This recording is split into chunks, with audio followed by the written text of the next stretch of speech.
Daniel Beşayek emin Di sê saliya qiraletiya Yehoyakîmê qiralê Cihudayê de Nebukadnesarê qiralê Babilê hata Orşelîmê û dor û berên wê girtin. û Xudan Yehoyakîmê qiralê Cihudayê û hinekên ji taxmên ku li mala Xwedê nedan destê wî û wî wan birin welatê Şînarê mala îlayê xwe û taxman bir mala xezineya îlayê xwe û ji lawên İsraîl ji nîjada qiral û ji zadeganan bona xortên ku di wan de tu qusûr nîne û xuyabina wan xweşikin û di her zanyariyê de bi fêmkarî û zanyar û yên ku ji fenê fêm dikin û yên ku liyaqin ku di qesra qiral de bimînin bila bînin û nivîs û zimanê kîldanyan hînî wan bikin, qiral ji serokê axayên heremiyê Aşkenaz re got û bona 3 sal wan xwedî bikin û paşî wê bona kulber qiral bisekinin ji xwarinên xweşik yên qiral û ji xemra ku ew vedixwe, qiral her roj ji wan re rojaneyê tayîn kir. û di nav wan de ji lawên Cihuda Daniel, Hananya, Mişael û Azarya hebûn û serokê karmendên qesrê nav li wan kirin. Navê Beltesar li Daniel û navê Şadrak li Hananya û navê Meşak li Mişael û navê Abednego li Azarya kirin. Lê belê Daniel xist dilê xwe ku bona bi xwarinên qiral ên xweş û bi xemra ku vedixwe xwemendar neke û bona ku xwemendar neke li ber serokê karmendên qesrê vegeriya. û li ber serokê karmendên serayê Xwedê Daniel giyan sayê û dilovaniyê. û serokê karmendên serayê ji Daniel re got: Ez ji efendiyê xwe qiral yê ku xwarin û vexwarina we tayîn kiriye ditirsim. Ma çima dê wecê we ji xortên ku temena we de ne xerabtir bibîne? Bi vîya wayî hûn cem qiral serê xwe dixin xeterê. û Daniel ji keyeyê ku serokê karmendên serayê daniye ser Daniel, Hananya, Mişael û Azarya re got: Ez rica dikim, 10 rojî van qulên xwe biceribîne û bila bona xwarinê sewze û bona vexwarinê avê bidine me. Wê gavê bira carekî li wecê me, carekî jî li wecê xortên ku xwarinên xweş yên qiral dixwin ve binêrin û gora ku tedîtiye bi van qulên xwe re bike. û di vî tiştî de gotina wan guhdarî kir û 10 roj wan ceribandin. û paşî 10 rojî wecê vana ji wecê xortên ku xwarinên xweş yên qiral dixwin zêde xweşiktir hate xuyanî kirin. û di goştê jî hîn qelewtir bûn. û keya xwarinên wanê xweş û xemra ku dê vexwin rakir û sewze dan wan. û dema umerin van her çar xortan. Di her tewrê pîrtûk û zanyariyê de Xwedê zanîn û aqil da wan û di hemû xewn û xeyalan û xewnan de Daniel bi fêmkarî bû. û paşî rojên ku bona hatina wanî hundirê qiral gotiye serokê karmendên serayê wan anîn hundir ber Nebukadnesar. û qiral bi wan re axivîn û di nava hemûyan de mîna Daniel, Hananya, Mişael û Azarya tune bûn û vanal ber qiral sekinîn. û di nav hemû zanyarî û fêmkariya ku qiral ji wan re pirsiye de wan ji hemû sêrbaz û remildarên ku li welêtin 10 qat seretatir dîtin. û Daniel heta yeksaliya qiral Koreş de li ciyê xwe ma. Beşad û emîn. û 2 saliya qiraletiya Nebukadnesar de Nebukadnesar xewnan dît û ruhê wî aciz bû û xewl wî reviya. û bona ku xewnên wî ji qiral re bibêjin, qiral emir da ku bila bangî sêrbazan, remildaran û afsûnkaran û kildanyan bikin. Ew jî ketin hundir û li ber qiral sekinin. û qiral ji wan re got: Xewnek dîtim û bona ku wê xewnê fêm bikim, ruhê me aciz dibe. û kildanyan bi zimanê aramî ve ji qiral re gotin: Ya qiral, abadîn bijî. Vê xewna xwe ji van qulên xwe re bibêje ku em şîrova wê ji te re bikin. Qiral bersivê da û ji kildanyan re got: Ew tişt ji hêşê min ve derket. Ger hûn xewnê û şîrova wê ji min re nebêjin, hûn ê bên perçe perçe kirin û dê xaniyên we bibin zibilxane. Lê belê ger hûn xewnê û şîrova wê bibêjin, hûn ê ji min diyariyan û tevî xelatan birêziya mezin bistînin. Bo vê yekê xewnê û şîrova wê nîşanî min bidin. Wan dîsa bersivê dan û gotin: Bila qiral ji van qulên xwe re xewnê bêje ku em şîrova wê jê re bikin. Qiral bersivê da û got: Bi rastî ez dizanim ku hûn dixwazin wextê qezenc bikin. Ji ber hûn dibînin ku ew tişt ji hêşê min veçûye. Lê belê ger hûn xewnê ji min re nebêjin, bona we daraziyek tenê heye. Ji ber heta ku wext biguherin we bona ku li ber min bibêjin derewan û gotinên çewt rêz kirin. Bo vê yekê hûn xewnê min ji min re bibêjin, ez jî fêm bikim ku hûn ê bikaribin şîrova wê bikin. Li ber qiral kildanyan bersivê dan û gotin: Li rûya erdê tu mirov nîne ku vî tiştî nîşanî qiral bide. Ji ber ku qet qiralek, efendiyek an jî serwerek ji sêrbazekî, remildarekî, an jî ji kildaniyekî tiştekî wisa nepirsiye. û tiştê ku qiral pirsiyaye bi zehmet e û xeynî îlayên ku şînwarên wan ne di nav mirovan de ne, tu kes nîne ku vêyal pêş qiral bide nîşankirin. Ji ber vê yekê qiral hêrs bû û zehf hate xezebê û bona hemû zilamên bizanyar yên Babilê tune bikin emirda. û ferman derket û dê zilamên bizanyar bihatine kuştin û bona bikujin li Daniel û hevalên wî vegeriyan. Wê gavê Daniel bizanyar û zîrekî bersivê da Aryokê serokê leşkerên parêzgeriyên kral ên ku bona kuştina zilamên bizanyar yên Babilê derketine. Bersivê da Aryokê serokê kral û got: Ma çima jaliyê kral ve ferman wisa awarteye? Wê çaxê Aryok rewşê ji Daniel re got. û Daniel ket hundir û bona ku şîrovêj kral re bike wextê bide wî li ber kral geriya. Li ser vê yekê Daniel çû mala xwe û kar ji hevalên xwe Hananya, Mişaîl û Azarya re got. Da ku bila ji ber vê razê ji Xwedayê ezmanan verehmê bixwazin ku bila Daniel û hevalên wî tevî zilamên bizanyar yên Babilê ên ku ji ber mayîne neyên tune kirin. Wê gavê ev raz di xewn û xeyala şevê de ji Daniel re hate vekirin. Li ser vê yekê Daniel Xwedayê ezmanan pîroz kir. Daniel bersivê da û got: Bila navê Xwedê ji bê pêşîbûnê heta abadînê pîroz be. Ji ber ku zanyarî û zordestiya ku di ser her tiştî deyî ya wî ye. û yê ku wext û deman diguhere ew e. Qiralan radike û qiralan datîne. Zanyariyê de yên bizanyar û zanînê de peymkaran. Tiştê kur û veşartê ew vedike. Döndurê tariyê de çi heye pê dizane û ronahîl cemî cîgirtiye. Ya Xwedayê bapîrên min, te ku zanyarî û qudretê da min û tiştên ku meşta xwestine niha te ji min re gihand. Ez ji te re şikurî û hemdê dikim ji ber ku te karê qiral ji me re gihandin. Li ser vê yekê Daniel ket cem Aryokê ku qiral wî bona tunekirina zilamên bizanyar yên Babilê daniye. Çû û jê re wisa got: Zilamên bizanyar yên Babilê tune neke. Min bibe ber qiral ku ez şîrovê ji qiral re bikim. Wê gavê Aryok hema Daniel bir hundir pêşiya qiral û jê re wisa got: Ji surgunên Cihudayê ve zilamekî ku dê şîrovê ji qiral re bike dîtim. Qiral bersivê da Danielê ku navê Belteşatsar e û jê re got: Ma tu dikarî xewna ku dîtime û şîrova wê ji min re bibêjî? Daniel li ber qiral bersivê da û got: Zilamên bizanyar, remildar û sêrbaz nikarin raza ku qiral pirsiye nîşanî qiral bidin. Lêbelêl ezmanan Xwedayê ku razan vedike heye û kadê di rojên dawîn de çi bibin, wî ji qiral Nebukadnes ser re giyandiye. Xewna te, li ser livînên te xewn û xeyalên seriyên te ev in. Tu, ya qiral, bi gotina kadê ji niha ve pêv çi bibe li ser livînên te fikr ji te re hatin û yê ku razan vedike kadê çi bibêje ji te re gihand. û demam werin rewşa min, ne ji ber ji hemûyên ku dijîn zêdetir zanyarî min de ye. Hew bona ku şîrovê ji qiral re bête kirin ku tu fikra dilê xwe fêm bike ev raz ji min re hate vekirin. Tu, ya qiral, te dît û avay, peykerek mezin. Ev peykerê ku mezin e û zaf dibiriqe li ser te disekinî bû û xuyabûna wê tirseyêz bû. Ev peykera serê wê ji zêrê xas, sing û milên wê ji zîvê, zik û kemaxên wê ji tuncê, şeqên wê ji hesin, lingên wê qismek ji hesin û qismek ji ritamê bûn. Tu dinêrîne de bû. Heta wê wexta ku kevirekî bêyî destdayînê ji ciyê xwe ve qut bû. Ew kevir ji lingên wê yê hesin û ritamê ye li peykerê xist û wan perçe perçe kirin. Wê gavê hesin, ritam, tunç, zîv û zêr pevre perçe bûn û bûn mîna hûrikê kayê bêndera havînê û bawan ra kirin û bona wan ciyekî nehat dîtin û kevirê ku li peykerê xistiye bû çiyayekî mezin û hemûya dinê da girt. Xew nebe, we mêlber qiral şîrova wê bibêjin: Ya qiral, qiralê qiralan, tu ku Xwedayê ezmanan qiraletiyê, quwetê û mezintiyê daye te û her ciyên ku lawên mirov lê rûdinê heywanên beyarê û civîkên ezmanan dane destên te û ser hemûyan te kirine serwer, seriyê ku ji zêre tu yî û dê paşî te ji te kêmtir qiraletiyekî din derkeve û xeynî tunca ku dê ser hemûya dinê serweriyê baş û qiraletiyekî dinî sêwemîn derkeve û dê qiraletiya çaremîn mîna hesin xurt be, ji ber ku hesin her tiştî perçe dike û dişkîne û mîna hesnê ku hemûya wan dieciqîne dê biperçiqîne û beeciqîne. û madem ku te qismekî ling û tilîkan ji heriya cervan e û qismekî ji hesinê dîtin, dê qiraletiyek parbûyî be, lêbelê dê divê de hêza hesine be.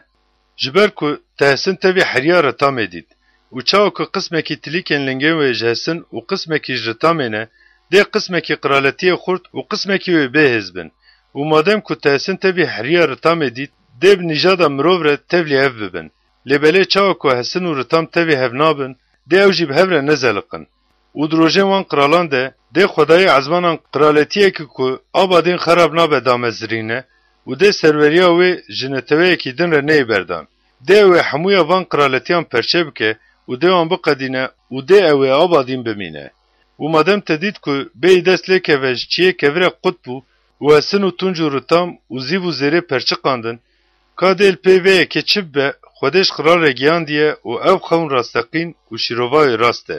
Wê gavê qral Nebukadnesar bi serê wecê xwe veket û ji Daniel re secde kir û bona pêşkeşî û bêhnên xwe ji pêşkêşî wî bikin emir da. Qral bersivê da Daniel û got, madem ku te hê zanî û vê razê vekir, bi rastî Xwedayê we Xwedayê îlahan û xudanê qiralan e. û yê ku razan vedike ew e. Wê gavê qral Daniel mezin kir û gelekî diyariyên mezin dan wî û wî li ser hemû welatê Babilê kir serwer û ser hemû zilamên bizanyariyên Babilê kir serokê yekem.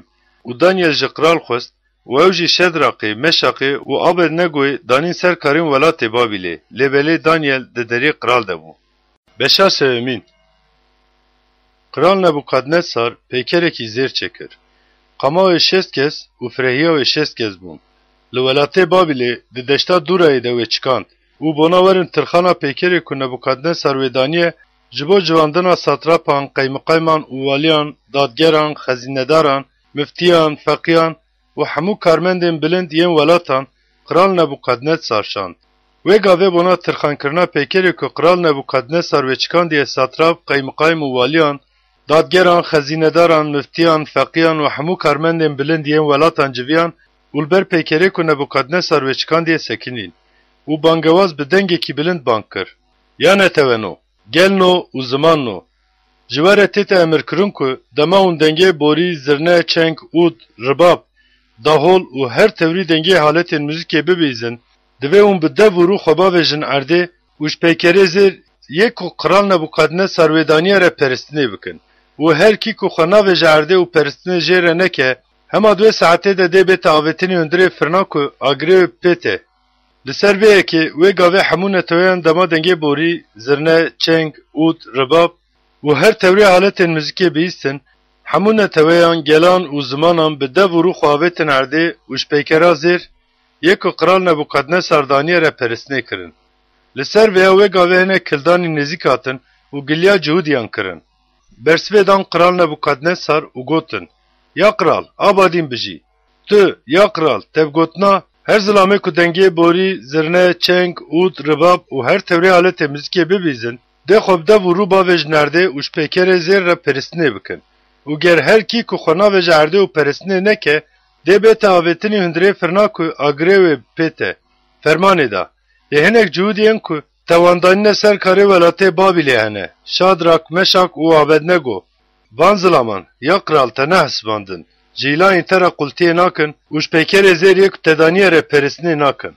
Wê gavê bona ku Şadrak, Meşak û Abednego bînin Nebukadnesar bi hêrs û xêdê emir da. Wê gavê van zilaman anîn ber Qral. Nebukadnesar axivî û jan re got, ya Şadrak, Meşak û Abednego, ma bizanînê hûn qultiyê ji îlayê min re nakin û ji peykerê zêr yê ku danî me re peristinê nakin.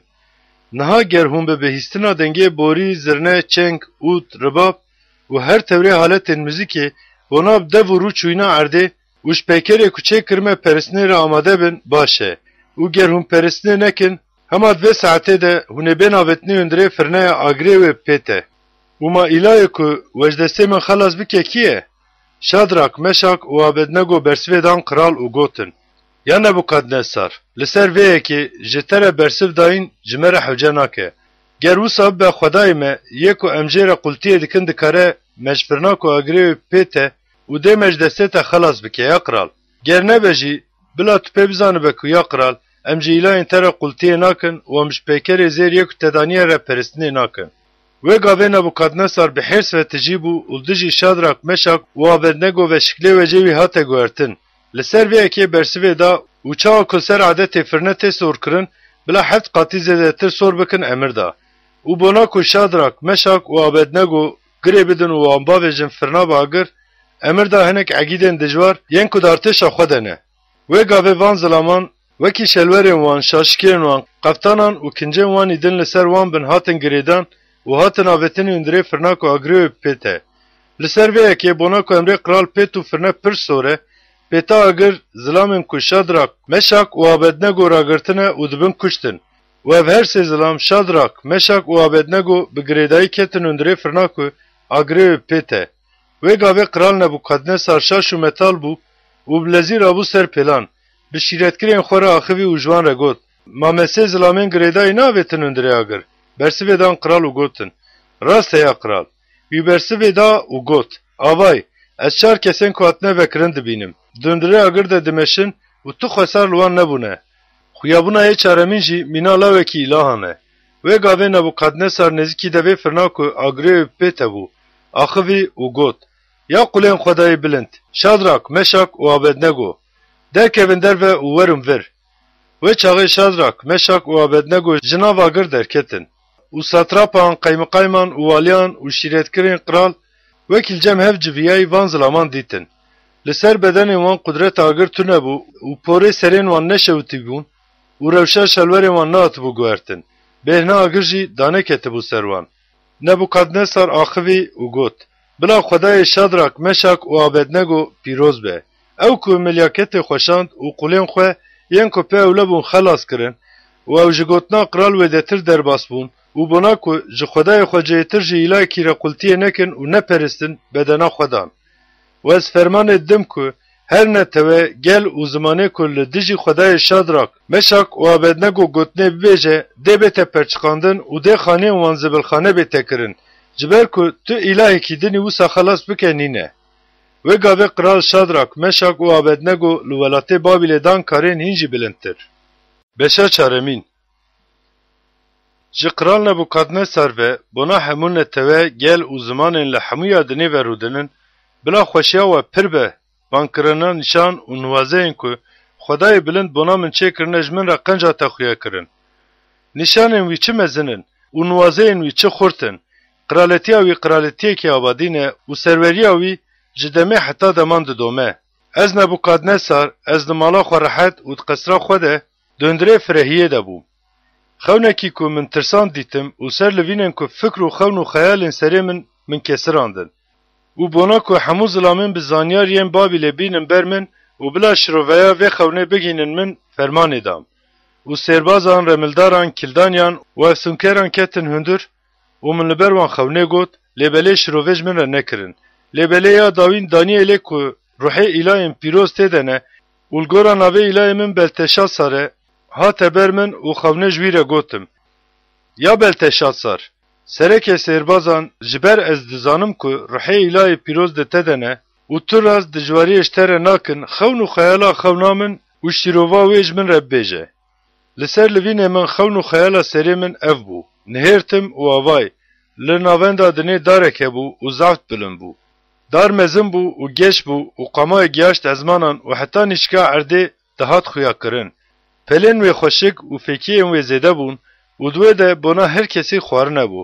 Heywanan bêyarê dibin wê de ketin siyê û civîkên ezmanan li guliyên wê da ketin û hemû mirov ji wê xwarin. Li ser livînên xwe di xewn û xeyalên serê xwe de dîtim û avay, milyaketek pîroz û parêzger ji ezman ve da ket. Bi dengekî bilind bang kir û wisa got: Dar jê bikin, guliyên wê jêkin, pelên wê biliçikînin û fêkiyên wê bireşînin. Bila heywan ji bin wê û civîk ji guliyên wê birevin. Lêbelê dalîtên rehên wê bi hesin û tuncê bi tok bikin. û li erdê di nav giyayê tezeyê bêyarê de bihêlin û bila bi xûnava bêyarê ve şil bibe. û bila tevî heywanan di giyayê erdê de para wê hebe.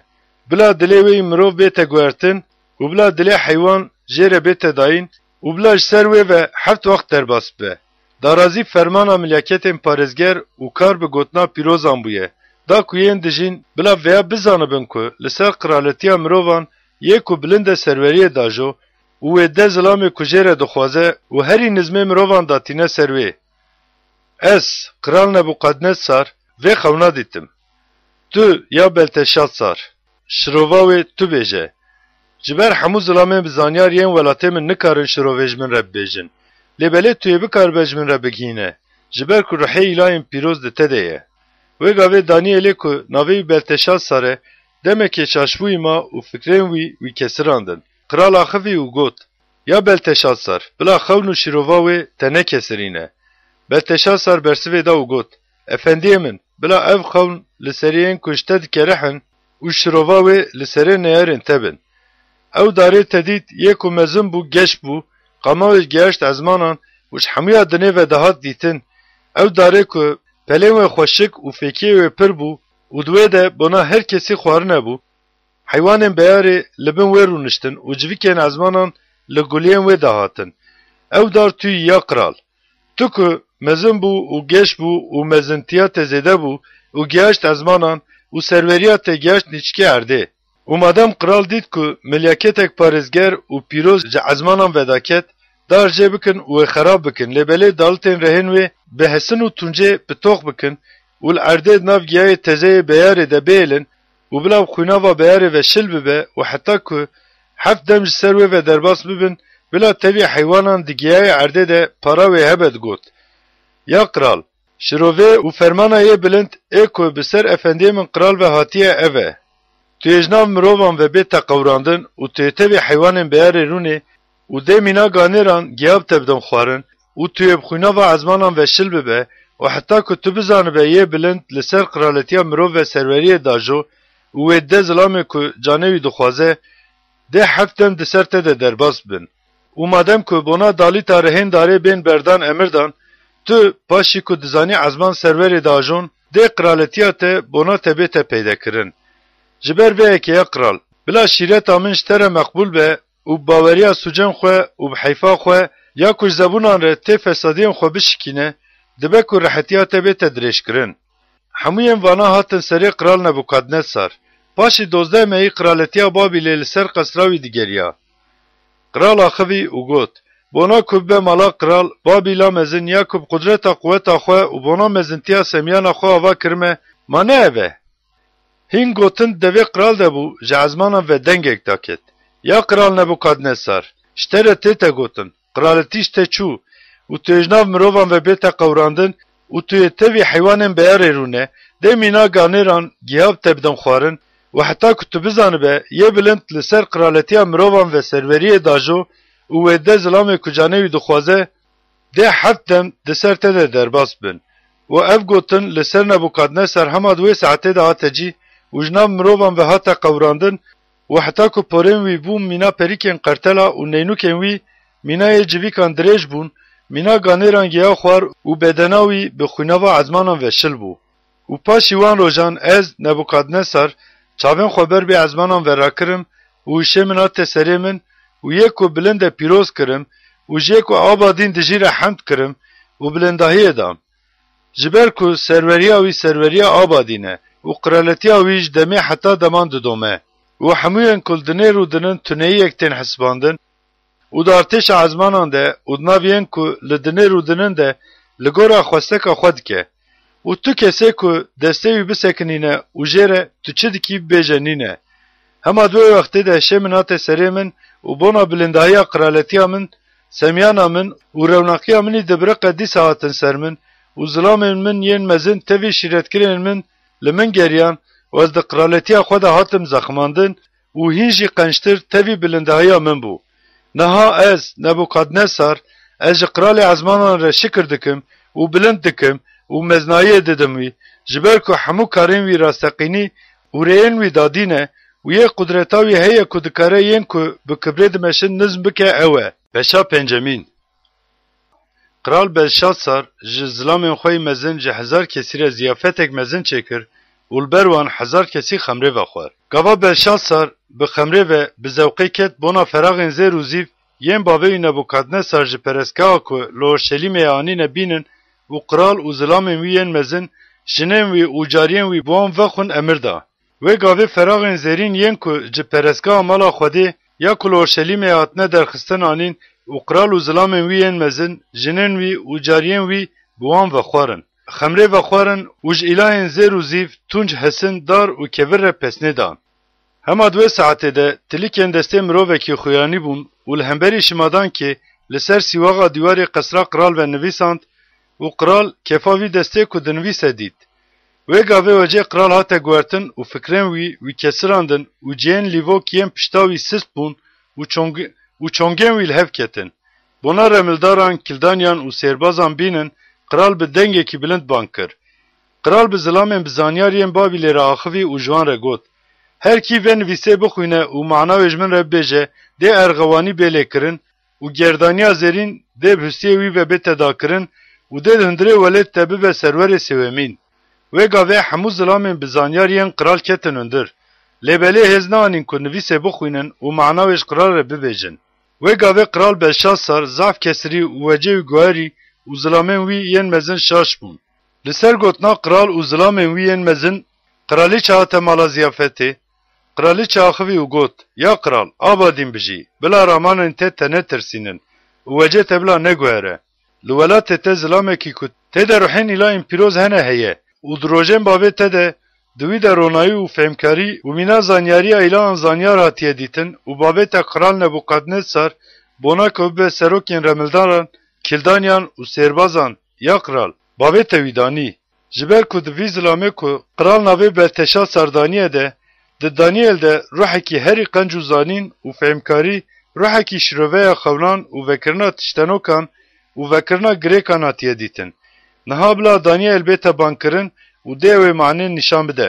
وی گاوی دانیل آنین بر قرال آخوی وش دانیل را گوت. ما او دانیل که جسرگونن جهودایی یه باوی من قرال وش جهودایی آنیه توی.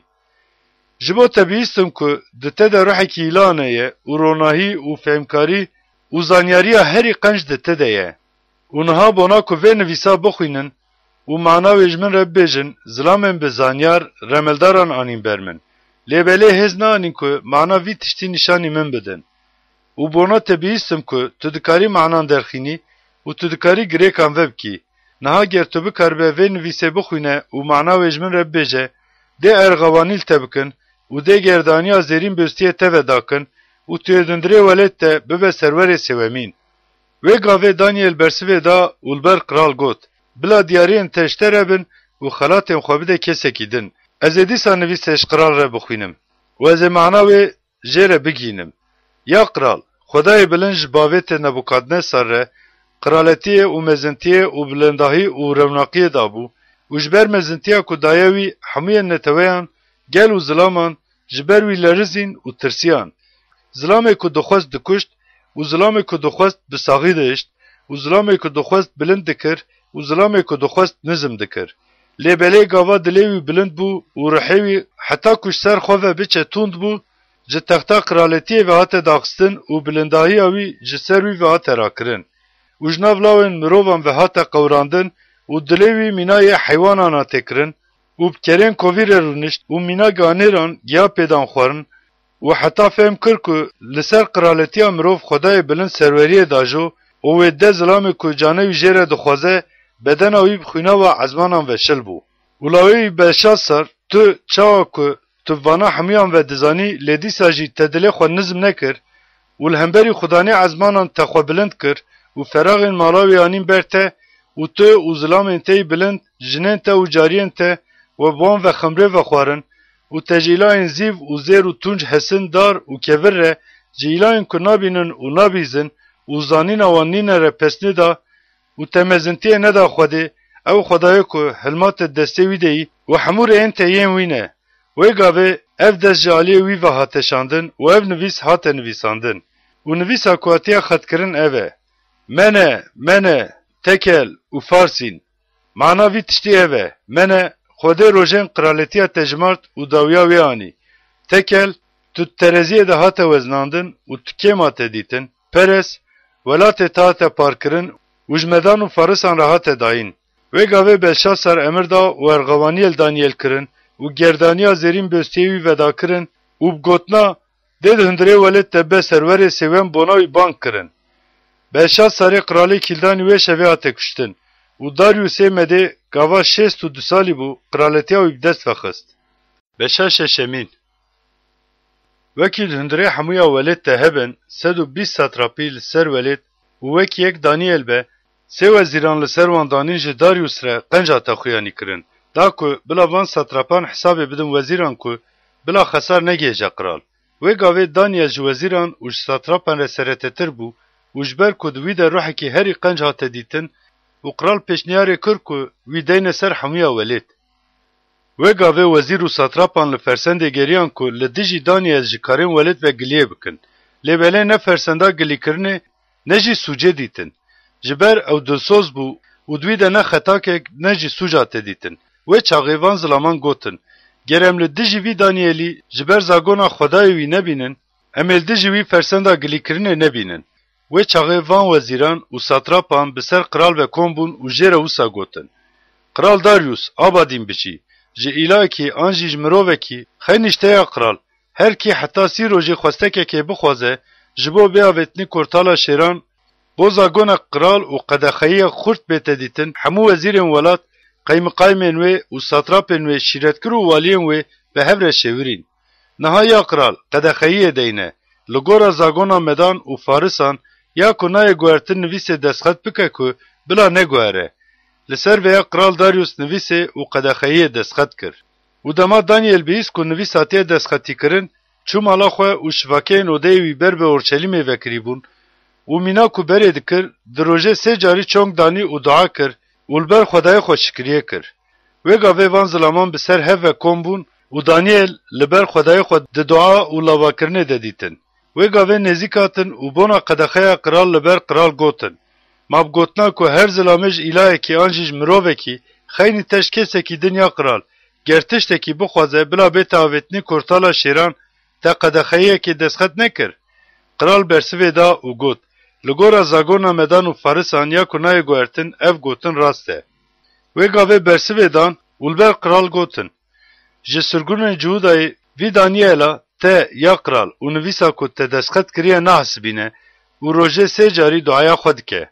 Wê çaxê dema qral van gotinan bî zaf xeydî û xelaskirina Daniel xist dilê xwe û bona ku wî azad bike, heta ku roj çû ava xebitî. Wê gavê van zilaman bi ser qral ve kom bûn û ji qral re gotin. Ya qral, bizanibe ku zagona Medan û Farisan e. Tu zagon û qedexeyiya ku qral daniye nayê guhertin.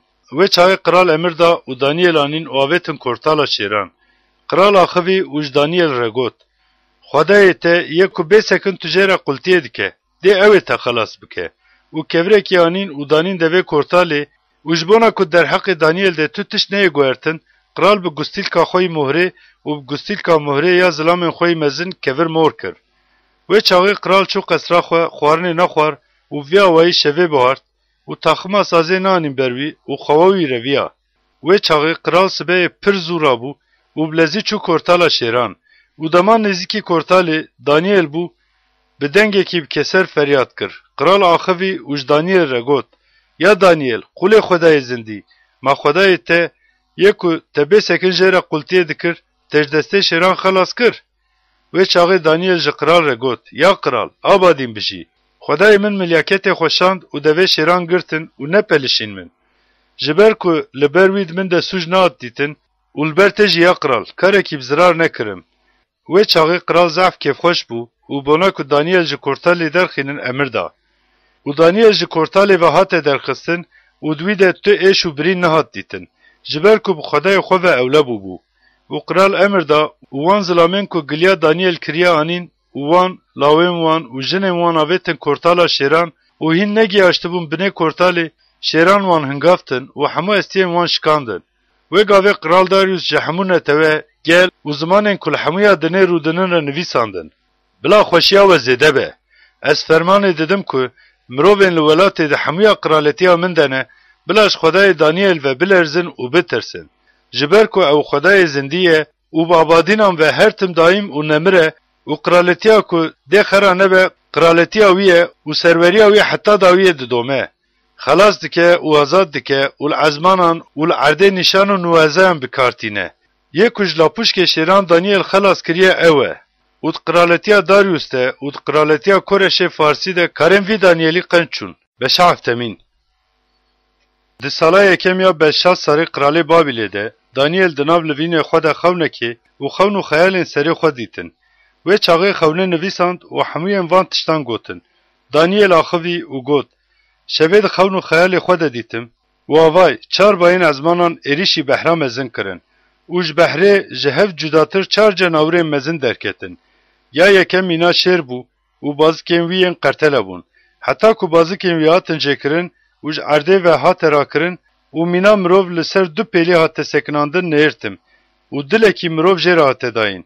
û avay, cenawirekî din, ev ya duem, mîna hirç bû û bi ser aliyekî xwe ve likumî û û devê wî de di nav diranên wî de sê hestiyên parsiyan hebûn û jê re wisa gotin, rabe û zaf goşt bixwe.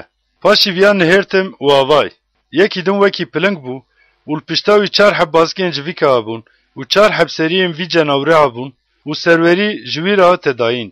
Paşî vêya di xewn û xeyalên şevê de dîtim û avay. Cenawrekî çaremîn yê toqînê de û dibizdîne û zaf dijwar e û diranên wî yên hesin yên mezin hebûn.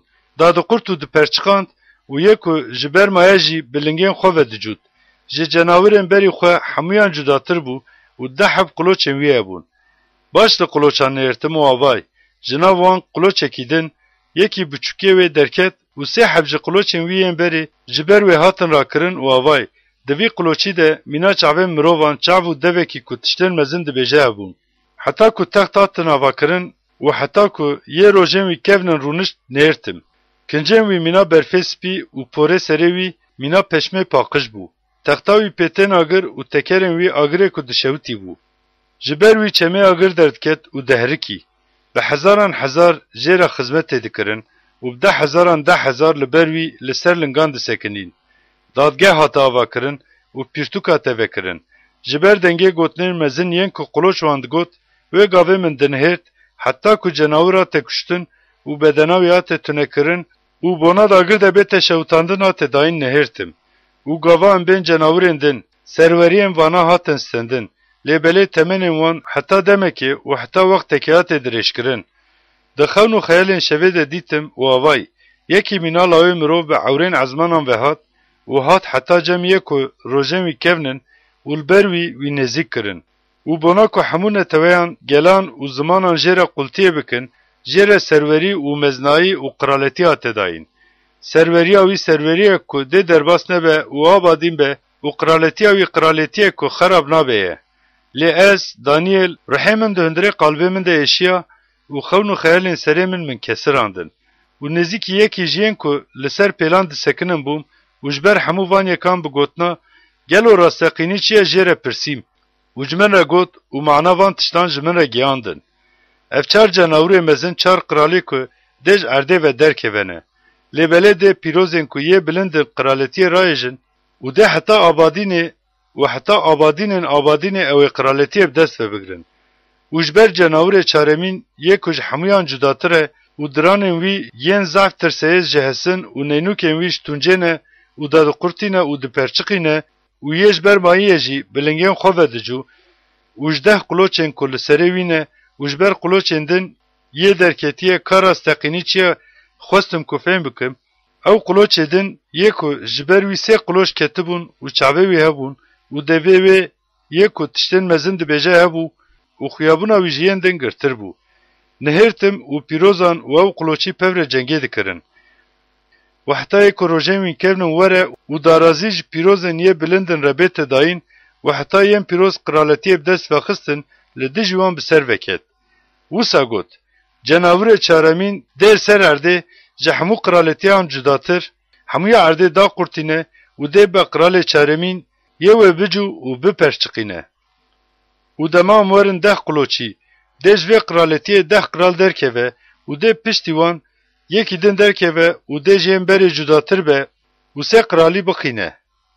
û dê li dijî yê ku bilind e gotinan bibêje û pîrozên yê bilind bihincirîne û dê pêşniyara guhertina deman û zagonê bike û heta wextekê û heta wextan û nîv wextî dê bi destên wî ve bên dayîn.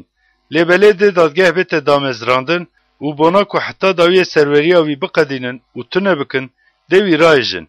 û dê qiraletî û serwerî û mezintiya hemû qiraletiyên ku dibin ezmanan de ne, dê ji pîrozên yê bilindin re bêdayîn, qiraletiya wî qiraletiya abadîne û hemû serwerî dê jê re qultiyê bikin û serî jê re xwar bikin.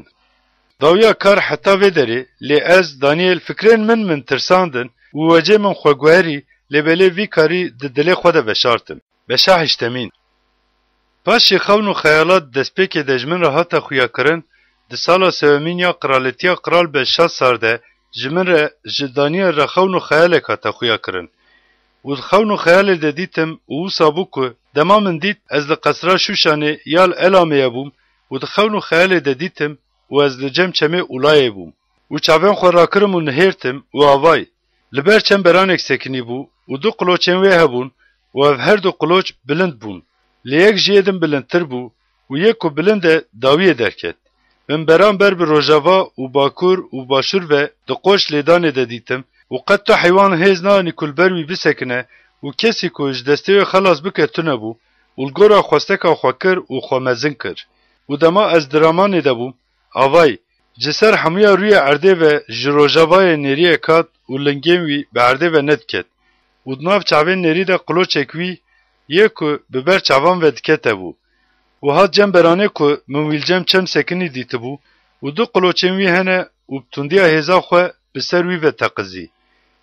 û dîtim ku nêzîkî cemberan dibe û li dijî wî har bû û li beran xist û du qloçên wî şikandin û di beran de bona li ber wî bisekine quwet tune bû û wî li erdê xist û wî eciqand û kesî ku beran ji destê wî ve xelas bike tune bû û nêrî xwe zaf mezin kir û dema bihêz bû qloçê mezin şikest. Li ciyê wê ber bi çar bayê ezmanan çar qloçên ku bi ber çav diketin derketin. û jekî wan qloçekî biçûk derket û ber bi Başûr û ber bi Rojhilatê û ber bi welatê xweşik ve zaf mezin bû. Heta artêşa ezmanan jî mezin bû û ji vê artêşa û stêrkan hinekan xistin erdê û wan cûtin. û wî xwe heta serokê artêşê xwe mezin kir û pêşkeşiya şewitandinê ya her tim tête şewitandin jê kişand û raişt û cihê perestgeha wî xera bû.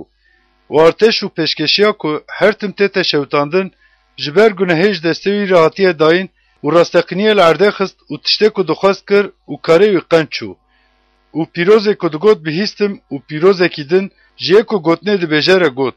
Bona ku ciyê pîroz jî artêşê jî ji cûtina bin lingan re bidin, ew xewn û xeyala ku bona pêşkeşiya ku her tim tête şewitandin û guneha ku xerab dike ye heta çi wextî ye? û ji min re got, qasî 2300 êvar û sibê bibe ye. Dê wê çaxê ciyê pîroz paqij bibe. û wisa bû ku ez, Daniel, dema vê xewn û xeyalê dîtim, bona wê fêm bikim lêkolînê kirim û avay, yek li emberî min sekinî wekî xuyabûna mirovekî. û ji navbera çemê ûlayê dengê zilamekî bihîstim û bang kir û got, ya Cebraîl, xewn û xeyalê jê re bibêje. û nêzîkî cihê ez sekinî me hat û dema ew hat, ez bêzar bûm û bi ser rû ve ketim û ji min re got, fêm bike ya lawê mirov, ji ber ku ev xewn û xeyal ji ber wexta dawiyê ye û dema min re diaxivî wekî wecê min li erdê be ez ketim xewekî kûr û dest li min da û min li ser pêlan ve sekinand û got, avay, ka dê dema dawîn ya wextê de çi be ez te re bibêjim, ji ber ku bona wexta bijartî ya dawiyê ye. Beranê ku bi du qloçî yê ku tedîtiya qiralên Medan û Farsê ne û ew nêriyê bi pirç qiralê warê Yevnanê ye û qloçê mezin ya ku di nav çavan de qiralê Yekemîn e û dema amarên ya şikestî û li dêvlavê çar qloç derketiye, dê ji wî gelî çar qiraletî derkevin. Lê belê dê ned qeweta wî debin.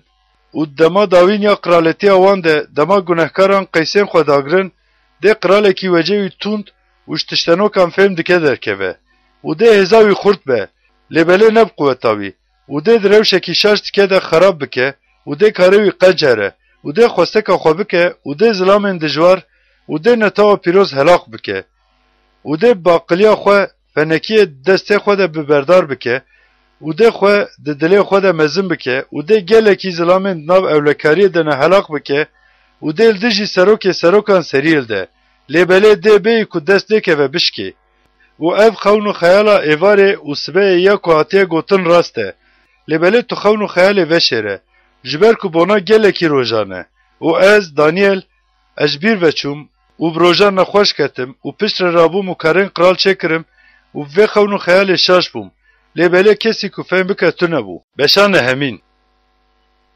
Di sala yekemîn ya Daryûsê lawê Ahasveroşê ku ji nîjada Medanê de, ew Daryûsê ku li ser warê kildaniyan ve hatibû qiralkirin, di yek saliya qiraletiya wî de ez, Daniel, bona dema xerabiyetên Orşelîmê tijî be, hecmara salên ku ji aliyê Xudan ve ji Yeremya pêxember re hatiye ji pîrtûkan fêm kirim, heftê sal. û cilikê de û di xweliyê de bi dua û bi lavayan, bi rojiyê bona gerîna Xudan Xwedê berê Xwedam wî û ji Xwedayê xwe Xudan re dua kirim û mikuratim û gotim, ax ya Xudan, ji Xwedayê mezin û tirseyêz, yê ku bi yên ji xwe re hez dikin û emrên wî digirin re sond û bexşandina xwe diparêze. مسوج کرن و مرشاشی کرن و مخرابی کرن و ام جمر و درازین تچوت بون و ویا وای بونا سی و مقولن تیم پیغمبر ین کو بناوه ته جقرالن مره جسروکن مره و جباپیرن مره و جحمون تاو ولیتر گوتنه گهداری نکرن.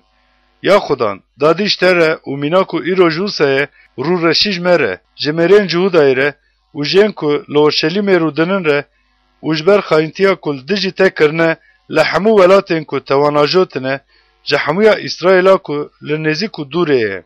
یا خدان رو رشیج مره جقرالن مره جسروکن مره و جباپیرن مره جبر کو ملدجی تسوش کرن دلوانی و بورین یا خدای ما خدانه جبر کو ملدجی وی سوش کرن و بونا کو زاگونا وی یاب دسته قولن خوی پیغمبر دانیه برمده بمشن مگوتنا خدای خو خدان گوداری نکرن و بونا کو گوتنا ته گوداری نکن همویا اسرائیل چوت بون و زاگونا ته ودتری درباس بون و سوندو نالتا کود پیرتوکا موسی زلامی خودی داتیه نویساندن بسر مه و آتر جاندن جبر کو ملدجی وی سوچ کرن و چاو کو خرابیا مزن بسر مه و آنی لدجی مه و لدجی سرورین مه این کو لسر مه سروریه داجون ره گوتنین خو زخماندن جبر مینا کل اورشلیم آتیه کرن دبن همو عزمانان ده نه آتیه کرن مینا کل زاگونا موسی ده آتیه نویساندن همویا وی خرابیا هاته سریمه لیبلی بونا کو هم فسادین خو وگرن و دراستقینیا تده به فهمکاری بن مواجه خدای خو نخواستن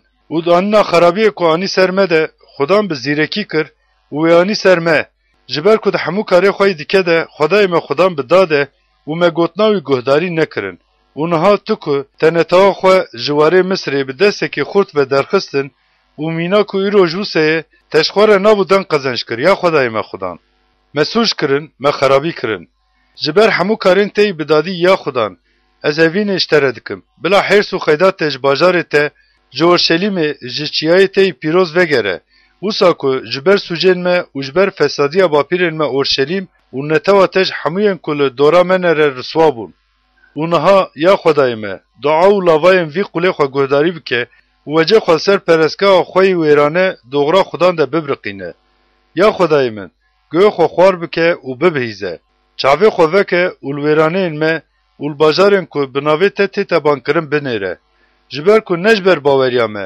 هاو جبر دلوانین تی مزن املاواین خول بر ته پیشکش دکن یا خدان ببهیزه یا خدان ببخشینه یا خدان قنج گهدار به و بکه دوغرا خود درنگ نخینه یا خدای من جبر کو باجار ته و نتاو ته بناوی ته تنبان کرن و هین از دگوتنه ده بوم و دعا کرنه ده و مکریا سوجه خو و نتوه خو اسرائیل دهاتم و هین بونا چیای پیروزی خدای خو لاواین خلبر خدای خو خدام پیشکشی دکرم بله هین از دعای ده دا خافتنه ده بوم کسی جبرائیل یک دسپیک ده دخون خیال ده دیته بوم ده دمین پیشکشی ایواری ده بلزی فریا و ها تجمن وجمن را گوت و من را آخوی و گوت یا دانیل بونا کو زانیاری و فهمکاری بدم ته نها درکتم ده دسپیکا لاواین ته ده امر درکت از جی بونا کشتره بگینم آتم جبر کو تو یکی ضعف جته حس کرنی و وی کاری بزانه به و خون و خیالی فهم بکه بونا قداندنا گناه و داویا سوجان بینه و بونا فسادی کرنا کفارتی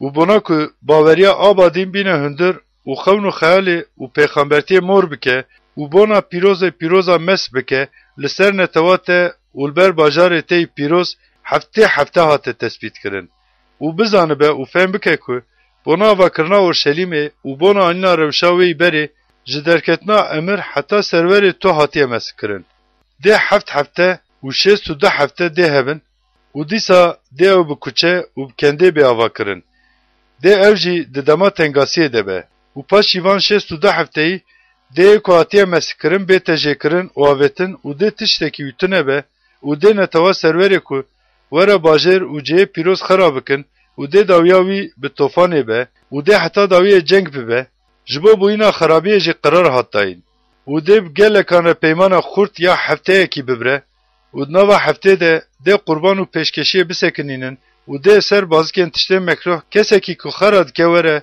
و حتی داویا بتومی افجی آتیه دارازی کرن ده سر ویرانه حرس بترجاندن بشه ده همین د 3 سالیا کورش قراله فارسی ده جدانیلی کو بناوی بلتشات سارته تبان کرن ره تشتکا تفکرن و اف تشت راستقینی بو و شرکی مزن بو û vî tiştî fêm kir û di xewn û xeyalê de fêmkariya wî hebû. Di wan rojan de ez, Daniel, min 3 hefte şînê digirt. Heta bi tûmî 3 hefte temam bûn, xwarina qej naxwarim û goşt û xemr neketin devê min û qet rûnê xwe de nedam. û di roja bîstaniya meha yekemîn de ez demal qeraxa çemê mezin liya Dicleyê bûm, çavên xwe rakirim û nihêrtim û avay, zilamekî ku kirtanan li xwe kirine û zêrê û fazê yê safîl pişta xwe girê dayiye û bedena wî Yaquda Ezmanî û wecê wî mîna xuyabûna brûskê û çavên wî mîna pêtalên biagir û mil û pelên wî mîna tuncê bi sîqal û gurmîniya gotinên wî mîna gurmîniya komelekê bûn. û ez, Daniel, tenê min xewn û xeyalê dît û zilamên ku tevî min bûn xewn û xeyalê nedîtin. Hewl lerzînek mezin bi ser wan veket û bona ku xwe veşêrin reviyan. û ez tenê mam û vê xewn û xeyala mezin dîtim û di min de quwet nema û rengê wecê min xera bû û hêz neanîm ku bi quweta xwe bigirim. Lê belê gurmîniya gotinên wî bihîstim û dema gurmîniya gotinên wî bihîstim bi ser wecê xwe veketim xewe kûr û wecê min li erdê bû. û avay, destek li min ket û min danî ser çongên min û kefên destên min. û ji min re got, ya Daniel, zilamê ku zaf jê hatiye hez kirin. Gotinên ku ez ji te re dibêjim fêm bike û rabe ser pêlan, ji ber ku niha ji te re hatim şandin. û dema vê gotinê ji min re got, bi lerzînê li ser pêlan sekinîm. û ji min re got, ya Daniel, me tirse, ji ber ku gotinên te ji roja pêşîn ya ku te bona fêmkirinê û li ber xwedayê xwe xwenizmkirinê xistiye dilê xwe hatim bihîstin û ji ber gotinên te ez hatim. Lê belê serokê Farsê 21 rojî li dijî min sekinî û avay, Mikaelê ku yek ji serokên yekemîn e, bona ku alîkariyê ji min re bike hat. Ji ber ku ez li wir li cem qiralên Farsê hatibûm sekinandin. Niha ez hatim ku kadê di roja dawîn de çi bê serê netewata ji te re bibêjim. Ji ber ku ev xewn û xeyal hîn bona gelek rojan e. û dema gotinên wisa ji min re got wecê xwe bi erdê ve xwar kirim û bê ziman mam. û avay, yekî mîna lawên mirov destê xwe di lêvên min de da û devê xwe vekirim, axivîm û jiyê ku li hemberî min sekiniye re gotim. Efendiyê min, bi vê xewn û xeyalê tengasiyên min bi ser min ve vegeriyan û ez nikarim bi quweta xwe bigirim. û qûlê vê efendiyê min çawa dikare vê efendiyê min re biaxive? Ji ber ku ez ji niha ve di min de quwet qediya û di hundirê min de hilm nema. Wê gavê yekî wekî di xuyabûna zilam de be, dîsa destê xwe di min de da û min bihêz kir. û got, me tirse ya tu, zilamê ku zaf jî hatiye hez kirin. Ji te re xweşî be, xurt bibe, belê, xurt bibe. û dema ji min re got, xurttir bûm û gotim, bêje efendiyê min, ji ber ku te min xurttir kir. û got, ma tu dizanî ez bona çi hatim cem te. û niha ez ê bona ku bi qiralê Farsê re cengê bikim vegerim û dema ez herim avay, dê serokê welatê Yewnanê were. Lê belê ez ê ya ku nivîsa rasteqîniyê de hatiye xêzkirin ji te re bigînim û li dijî wan xeynî serokê we Mikael, tu kesê ku ji min re bûye alîkar nîne. Beşa yazdan. û ez di sala yekemîn ya Dariusê Medî de bona ku bizexmînim û quwetê bidim wî li cem wî sekinîm.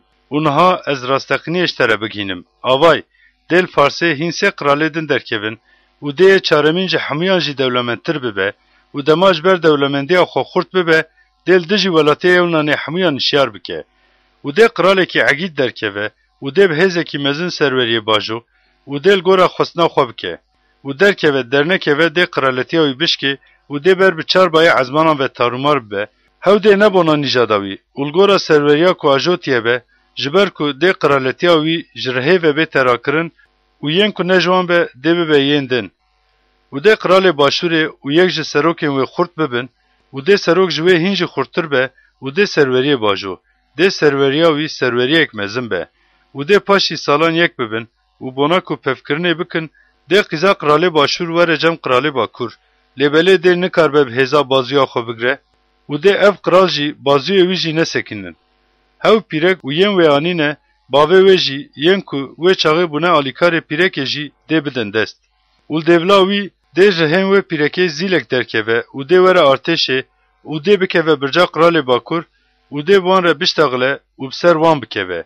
û dê îlayên wan jî tevî pûtên rijandî û feraxên xweşik yên zêr û zîv bajo û bibe Misrê û dê çend salê ji qiralê bakur ve dest bikişîne. û dê ew ê jî were welatê qiralê başûr, lê belê dê vegere axên xwe û dê lawên wî şer bikin û dê artêşek zaf mezin bicivînin û dê wê were û êriş bike û derbas bibe û dê şûnda vegerin û dê heta bircên wî cengê bikin û dê qiralê başûrê bikeribe û derkeve û dê bûyre bi Kralê Bakur re cengê bike û dê ew jî artêşek mezin derxîne û dê artêş bi destê wî ve bête dayîn.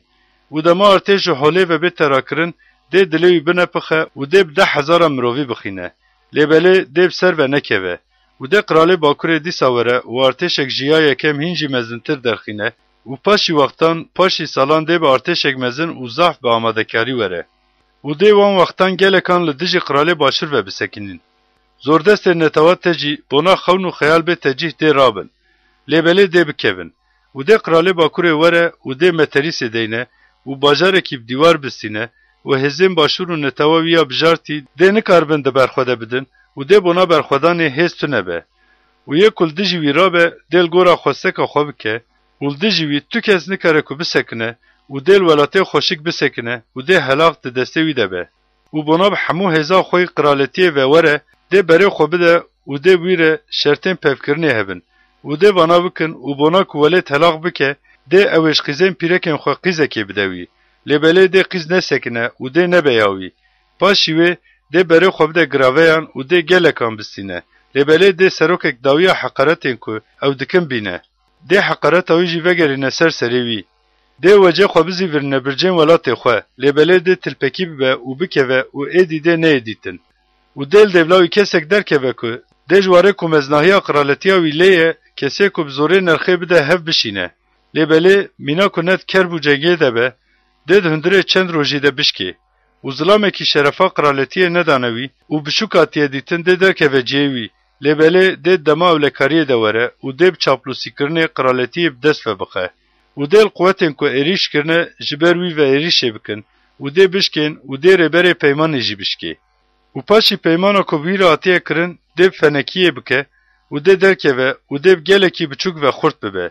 Ciyên herî qenciyên welêt di dema ewlekariyê de dê bi ser wî ve werin û dê tiştê ku ji aliyê bapîrên xwe û bapîrên xwe ve nehatine kirin bike. Dê di nav wan de bi malê talan û yexmê sewetê belav bike û dê demekê li dijî bircandek û dolavên xwe deynin. û dê bi artêşekî mezin li dijî Kralê Başûr hêza xwe û dilê xwe şiyar bike û dê Kralê Başûrê bi artêşekî mezin û zaf xurte rabe cengê, lêbelê dê nesekine, ji ber ku dê li dijî wî dek û dolaban deynin. Yên xwarina wî xweşik xwarine jî wî bişkînin û dê artêşa wî belav bibe û gelekan dê bên lêxistin û bikevin. Lê ev her du qiral jî dê dilên wan pêşniyara xerabiyê bikin û dê sifreyekê de dere wan bibêjin. Lêbelê dê ev nesekine, ji ber ku dawî hew dê dema eşkere de be. û dê bi gelekî malan vegere welatê xwe û dê dilê wî li dijî peymana pîroz be û dê xwesteka xwe bike û vegere welatê xwe. Di demekî eşkere de dê vegere û here başûrê. Lêbelê dawî dê nemîna destpêkê be. Ji ber ku dê li dijî wî keşteyên kît tîmê werin û dê newêre û vegere û li dijî peymana pîroz dê bi xezebê bikeve û xwesteka xwe bike û dê şûnda vegere û jên ku peymana pîroz berdanê re hürmetê bike. û ji aliyê wî ve dê hêzan rabin û perestgehê bircê xera bikin û pêşkeşiya ku her timî tê şewitandin dê rakin û tiştê mekruh yê ku xera dike dê ava bikin. û Kralê Bakurê dê bi çaplûsîkirinê yên ku peymanê kiretî dikin çewt bikin. Lêbelê netewa ku bi xwedayê xwe ve dizanin, dê xurt bibin û dê egîdiyan bikin û dê zilamên neteweyên fêmkarîne hînî gelekan bikin. Lêbelê bi rojan dê bi şûr û bi pêt û bi surgunî û bi şelandinê bikevin. û dema ew bikevin, dê bîskek alîkariyê bibînin. Lêbelê dê gelekan çaplûsiyê bikin û bi wan re yek bibin. û heta dema dawiyê bona ku xwesafî bikin, paqij bikin û bêlekê bikin, hinekên ku fêmkarîne dê bikevin. Ji ber ku dê dîsa jî dawî di wexta ku hatiye eşkerekirin de bê.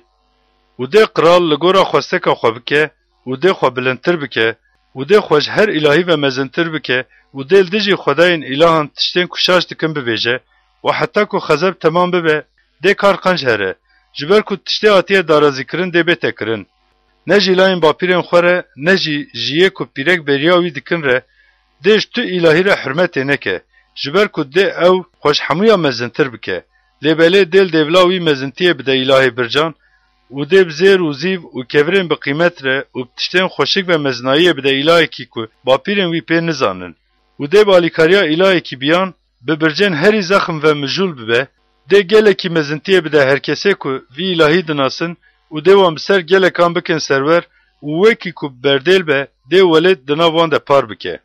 Ud vakta dawiye de kralê başûrê wî re şer bike û li ji wî kralê Bakurê bi erebeyên cengê û bi siwaran û bi gelekî keştiyan mîna bahozê were û dê bikeve welatan û dê pêlê bike û here. Dê bikeve welatê xweşik jî û dê gelek welat bikevin. Lê belê vana Edo û Moab û pêşhatiyên lawên Amon dê ji destê wî ve xelas bibin. Dê destê xwe jî bi ser welatan ve dirêj bike û dê warê Misrê xelas nebe û dê ji xezineyên zêr û zîv re û ji hemû tiştên bi qîmetiyên Misrê re bibe serwer û dê lûbiyan û hebeşiyan li pey wî bimeşin. Lê belê dê agahiyên ji Rojhilatê û ji Bakur tên wî bikesirînin û bona gelekan helaq bikin û bona bi tûmî û bi tûmî tune bikin dê bi kerbekî mezin derkeve. û di navbera behrê û çiyayê pîroz de çadırên xwe yê qesrê deynin. Lê belê dê bigêje dawiya xwe û dê kesekî ku alîkariye jê re bike tune be. Beşa dozdahan. û serokê mezin Mîkaîl yêl benda lawên netewa tê dê wê çaxê rabe û dê wextekî tengasiyê ya ji cergî bûne netewe heta wê çaxê çê nebûye dê bibe û wê wextê dê netewa te her kesê ku navê wan di pîrtûkê de nivîsandîne dê xelas bibin. û gelekên ku daxa erdê de radikevin vana dê jiyana abadîn re û vana dê ji kereha abadîn re hişyar bibin. û yê zana mîna şewla Sêla Ezmanî yê gelekan wergerandine rastiyê jî mîna stêrkan abadîn û her timî dê bibiriqin. Lê belê tu ya Daniel heta wexta dawînê van gotnan veşê re û pîrtûkê mor bike dê gelek zilaman lêkolînê bikin û dê zanîn zêde bibe.